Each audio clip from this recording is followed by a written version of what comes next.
नमस्कार। कभी सोचा है कि हमारी पसंदीदा एनिमेटेड फिल्मों के पीछे का ये जो जादू है वो आखिर काम कैसे करता है? आज हम 3D एनिमेशन की उसी रोमांचक दुनिया में गोता लगाने वाले हैं। देखिए, आज 3D एनिमेशन सिर्फ कार्टून तक ही सीमित नहीं है। स्पाइडरवर्स और आर्केन जैसी फिल्में, इन्हें देखिए जरा।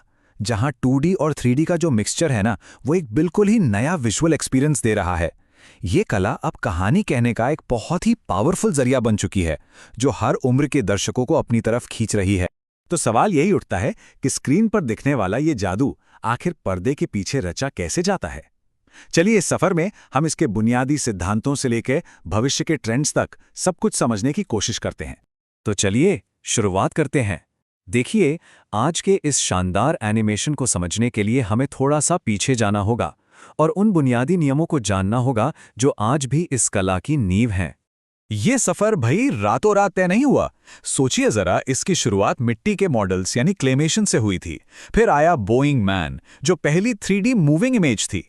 फ्यूचर वर्ल्ड और ट्रॉन जैसी फिल्मों ने हमें भविष्य की एक झलक दिखाई। और फिर 1995 में टॉय स्टोरी ने आकर यह साबित कर दिया कि कंप्यूटर से पूरी की पूरी फिल्म बनाना मुमकिन है। क्या कमाल का दौर था वो। वॉल्ट डिज्नी के एक एनिमेटर के ये जो कोटेशन है ना, ये बिल्कुल सही बैठता है। इस सारी कॉम्प्लेक्सिटी के पीछे कुछ बहुत ही बुनियादी और हमेशा काम आने वाले सिद्धांत हैं, जिन्हें जानना हर एनिमेटर के लिए जरूरी है। डिज्नी के शुरुआती एनिमेटर्स ने, आप जानते हैं, 12 सिद्धांत बनाए थे और ये सिद्धांत आज भी एनिमेशन की बाइबल माने जाते हैं। इनमें से जो सबसे जरूरी है वो है स्क्वैश एंड स्ट्रेच। सच कहूं तो यही वो सिद्धांत है जो किसी भी चीज में जान डाल देता है।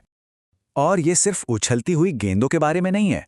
सोचिए, जब कोई चीज जमीन से टकराती है तो वो थोड़ी स्क्वैश होती है, मतलब दबती है।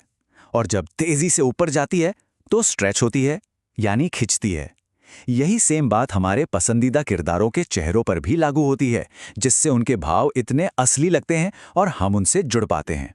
तो चलिए अब थ्योरी से प्रैक्टिकल की ओर बढ़ते हैं और देखते हैं कि एक एनिमेटेड कहानी को बनाने का पूरा प्रोसेस क्या है, एकदम स्टेप बाय स्टेप।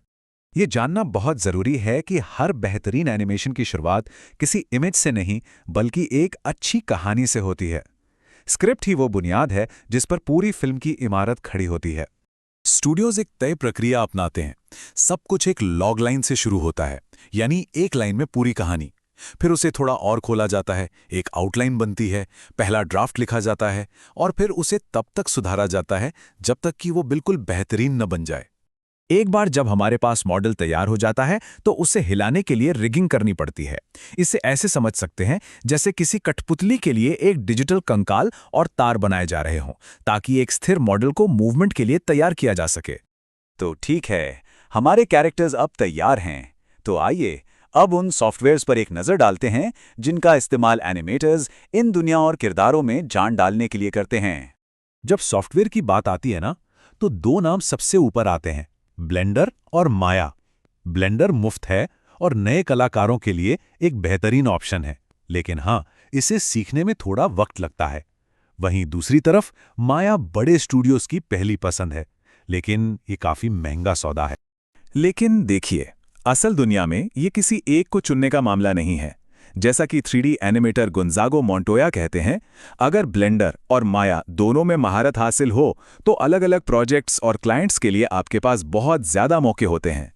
चलिए अब एक कदम पीछे हटते हैं और पूरी इंडस्ट्री पर एक नज़र डालते हैं कि आज स्टूडियोज के सामने क्या चुनौतियां हैं और भविष्य में क्या नया होने वाला है। ये सर्वे एक बहुत ही दिलचस्प बात बताता है। एनिमेटर्स के लिए सबसे बड़ी चुनौती डेडलाइन या बजट नहीं, बल्कि तेजी से बदलती टेक्नोलॉजी के साथ बने रहना है। हर दिन कुछ नया आ रहा है और उसके साथ कदम से कदम मिलाकर चलना आसान नहीं होता। तो अगर टेक्नोलॉजी सबसे बड़ी चिंता है, तो ये सवाल उठता है कि आखिर वो कौन सी टेक्नोलॉजी है जो एनिमेशन के भविष्य को आकार दे रही है। आइए देखते हैं।